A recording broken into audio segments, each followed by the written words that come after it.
The report says, quote, more resources would help, but what we really need is leadership, end quote. In fact, he went on to say, quote, only a director from outside, removed from the organizational traditions and personal relationships, will be able to do the honest top-to-bottom reassessment this will require, end quote. Maybe, I don't know who to address this to, but yes, Mr. Phillip.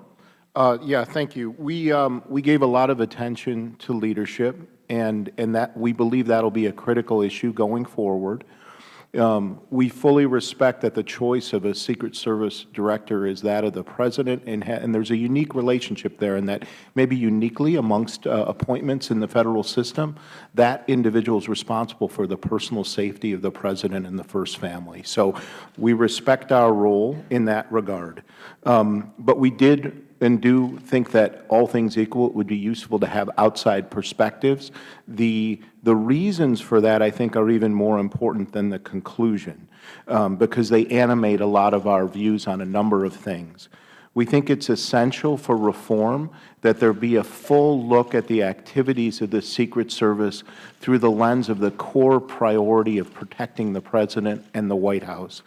And that the activities in budgeting align with those core activities. We think that the innovation associated with the Secret Service's activities also be aligned with those core priorities, and that the new director, whoever that is prepared to make tough choices about personnel independent of any sort of old boys network or friendships or alignments. And that was part of the reason we thought, all things equal, it was easier for an outsider to make those assessments as opposed to someone who is presently with the service. And we also think it's important that there be engagement with the broader intelligence community and a consistent set of disciplinary rules independent of prior friendships or allegiances or experiences. And finally, also an infusion of outside expertise in budgetary areas, for example, human resources, congressional affairs, things of that sort. So we thought it was more likely that that person would be an outsider, but obviously we respect that it's the President's choice, and to the extent we can be a resource, whoever the next director is, we would proudly be available to try to help them. Thank you. One of the questions that tends to float around here is whether or not we should separate out the investigation side of. Did you look at that, and what sort of assessment did you give that? We did, and our views on that are that there's certainly some benefits to be gained from the investigative mission to some extent. Now, there's a continuum in those investigative activities to the extent, for example, that cyber investigations involve the safety of the First Family, of the President. That's probably going to be part of the core mission of the Secret Service. To the extent that cyber involves looking at whether a movie studio has been hacked or a health insurance company or a multinational retail type entity, that might be further afield, and other parts of the Federal Government that are involved in cyber activities might be better positioned to handle the lead on that. Again, all through the core prism of what the main mission of the Secret Service is.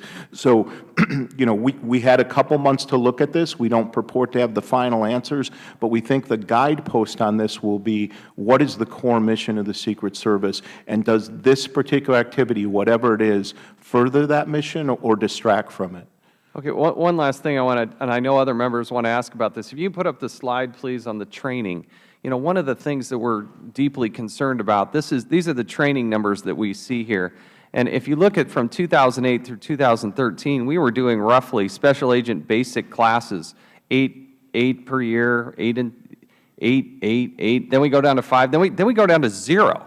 Then we go to 1. Why did that happen? How do we prevent that from happening? What's your assessment of that? Sure, I'm happy. Ms. Gregg, if you can move that microphone. There we go. Sure. Training was, our analysis really began with training. As Mr. Pirelli indicated, we viewed this as sort of key in animating many of the other decisions that the Secret Service has to think about, from staffing to management of overtime and the like. And as your chart is consistent with what we found in our findings, that training has fallen below acceptable levels. There have been a number of reasons that were advanced to us in the course of our review to explain why that is so. from the increased activities of the Secret Service and missions, the number of protective visits that Secret Service members are staffing and the like, reductions in staffing and the forced overtime issues. Regardless of those different causes, I think we all are in agreement that the levels are unacceptably low. The number in our report that we emphasized, looking at fiscal year 13 data, the average agent trained about 46 hours in fiscal year 13.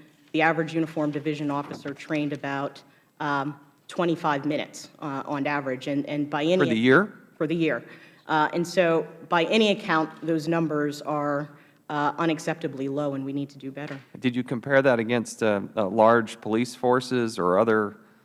Yeah, we spoke to a number of large metropolitan police forces, and we also spoke to other federal agencies that conduct protective missions that are akin to what the Secret Service is doing. Nothing is an exact apples-to-apples comparison.